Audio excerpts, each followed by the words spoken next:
बिस्मिल्लाहिर्रहमानिर्रहीम। नाज़रीन अस्सलामु अलैकुम, मैं हूं आपका मेज़बान ज़ीशान अली।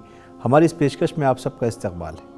नाज़रीन, आज हम बात करेंगे इंसान की यानी हमारी ज़िंदगी में गुनाहों के असरात और इमाम अली इब्नुल हुसैन अलैहिस्सलाम ज़ैनुल आबिदीन सैयद सज्जाद अलैहिस्सलाम की तालीमात।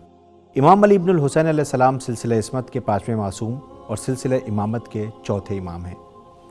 आप हज़रत इमाम हुसैन अलैहिस्सलाम के फ़र्जंद हैं। आपने सन 61 हिजरी वाक़या करबला के बाद इमामत की ज़िम्मेदारी संभाली और 35 साल तक इमामत के फ़राइज़ को अंजाम देते रहे। असीरी के आलम में आपने जो खुतबे दिए उससे लोगों ने अहले बैत अतहर अलैहिस्सलाम की मंजिलत को पहचाना। आपके फ़ज़ाइल बेशुमार हैं, जिनमें खुदा की इबादत, बंदगी, फ़ुक़रा की मदद आपकी नुमायाँ ख़ुसूसियात हैं। जैसा कि सूरह तौबा में इरशाद भी हो रहा है, ये लोग तौबा करने वाले, इबादत करने वाले, हमद परवरदिगार करने वाले, राह खुदा में सफ़र करने वाले, रुकू करने वाले, सजदा करने वाले, नेकियों का हुक्म देने वाले, बुराइयों से रोकने वाले और हुदूद इलाहिया की हिफाजत करने वाले हैं। और ए पैगम्बर, आप उन्हें जन्नत की बशारत दे दें। इमाम सज्जाद अलैहिस्सलाम की बेशुमार तहरीरें मौजूद हैं, जिसमें दुआए सहीफ़े सज्जादिया, रिसाले हुकूक़ के अलावा आपने इंसान की ज़िंदगी में गुनाहों के असरात के सिलसिले में अपनी तहरीर में इरशाद फरमाया है कि इंसान को मुकम्मल हक़ हासिल है कि चाहे तो कमाल की तरफ गामज़न होकर सिरात मुस्तकीम को अख्तियार करते हुए अपने नफ्स को तमाम बुराइयों और अखलाक़ी बीमारियों से पाक कर ले, शैतान के बहकावे में आकर गुनाहों के दलदल में धंसता चला जाए। हर चीज़ इंसान के हाथ में है, क्योंकि इंसान अपने अच्छे और बुरे अमाल का ज़िम्मेदार ख़ुद है और इसके असरात इस दुनिया में देखता है और आखिरत में भी देखेगा। इंसान की सबसे बड़ी नाकामी और बदबख्ती गुनाहों में मुलव्विस रहना है। इसीलिए कुरान मजीद और मासूमीन अलैहिस्सलाम ने न सिर्फ गुनाहों को करने से मना किया है, बल्कि गुनाह के बारे में सोचने से और उसके करीब जाने से भी मना किया है। गुनाहों के बहुत बुरे असरात हैं।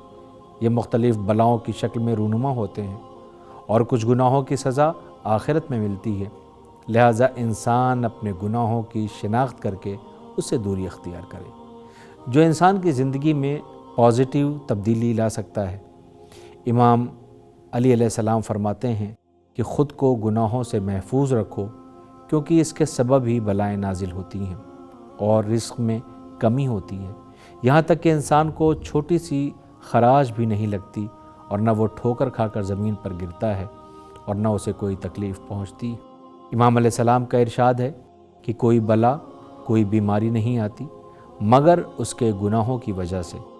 इसलिए रंज, गम, बला और मुसीबत से रहाई और एक खुशगवार ज़िंदगी गुजारने का तन्हा रास्ता गुनाहों से दूरी है।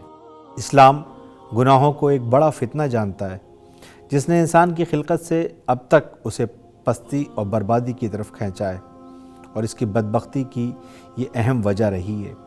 लिहाजा इस्लाम ने इसी बुनियाद पर हमेशा गुनाहों की मुखालफत की है। गुनाह इंसान की खुशबख्ती और बदबख्ती में अहम किरदार अदा करते हैं।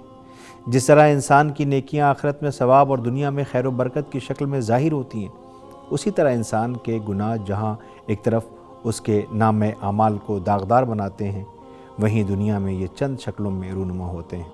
कभी इंसान इन्हें समझकर इन पर लब्बैक कहता है, तो कभी ख्वाबे गफलत में होने की वजह से इसे नज़रअंदाज करके बदबख्ती और बदहाली में घिरा रहता है। बल्कि हकीकत तो यह है कि इसके हालात इसके गुनाहों का नतीजा बनकर नमूदार होते हैं। इसी सिलसिले में चौथे इमाम हज़रत अली इब्नुल हुसैन यानी इमाम ज़ैनुल आबिदीन अलैहिस्सलाम ने फरमाया भी है कि वो गुनाह जिनसे नेमतें सल्ब होती हैं, कि लोगों पर जुल्म व सितम करना और नेक अमल को तर्क करना, कुफरान नेमत करना यानी अल्लाह की नेमत का शुक्र न अदा करना, ये वही लोग हैं जिनके बारे में अल्लाह ने फरमाया, खुदा किसी कौम के हालात को तब तक नहीं बदलता जब तक वो ख़ुद अपने आप को तब्दील न कर लें। इमाम अलैहिस्सलाम इरशाद फरमाते हैं कि वो गुनाह जो इस्मत के पर्दों को चाक कर देते हैं, बेहुदा बातें करना, लोगों के ऐब बयान करना, बदनाम लोगों के साथ बैठना, वो गुनाह जिनसे बलाएं नाजिल हों वो हैं दर्दमंदों की मदद न करना, अच्छाई की तरफ न बुलाना और बुराई से न रोकना। दुश्मन के गालिब आने का सबब जो बनती हैं, खुलेआम जुल्म करना, अपने गुनाहों को बयान करना, नेक लोगों की नाफरमानी करना, बदकारों का साथ देना। उम्र जिन चीज़ों से कम होती है वो गुनाह हैं रिश्तेदारों से क़त्अ ताल्लुक़ करना, झूठी कसम खाना, झूठी बातें बनाना, नाहक इमामत का दावा करना। वो गुनाह जो नाउम्मीदी का सबब बनते हैं, अल्लाह की रहमत से मायूस होना, गैर खुदा पर भरोसा रखना और खुदावंद आलम के वादों को झुटलाना। वो बातें जिनसे ज़मीर मुर्दा होता है। इस सिलसिले में इरशाद फरमाते हैं कि जादू करना, सितारों पर ईमान रखते हुए तकदीर इलाही का इनकार करना और वालिदैन की नाफरमानी करना। गुनहगार इंसान वो है जो अक्ल की इताअत के बजाय शहवत और गज़ब की पैरवी करता है। ऐसी हालत में वो ख़ुद पर जुल्म करता है। गुनाह शैतान का फंदा है जिसके बातिन में आग और ज़ाहिर में लज्जत है, और गाफिल शख्स इसकी लालच में आकर अज़ाब इलाही का मुस्तहिक हो जाता है। गुनाह की वजह है जहालत और गफलत, इसलिए इंसान को अपना मुहासबा करते रहना चाहिए। कुरान मजीद और मासूमीन अलैहिस्सलाम की ज़िंदगी हमें बताती है कि इंसान की दीनी और दुनियावी ज़िंदगी की बदबख्ती की वजह गुनाह है, इसलिए हमें इससे रोका गया है। इससे नजात पाने का ज़रिया तौबा और इस्तिग़फ़ार है। आखिर में मैं अल्लाह रब्बुल इज़्ज़त की बारगाह में दुआ करूँगा कि हम सबको गुनाहों से बचने की तौफ़ीक़ इनायत फ़रमाए और उनके बुरे असरात से बचाए। आमीन। तो नाज़रीन, आज के लिए बस इतना ही। हमें हमारी टीम को इजाज़त दें। हमारी फिर मुलाकात होगी, तब तक के लिए खुदा हाफिज़।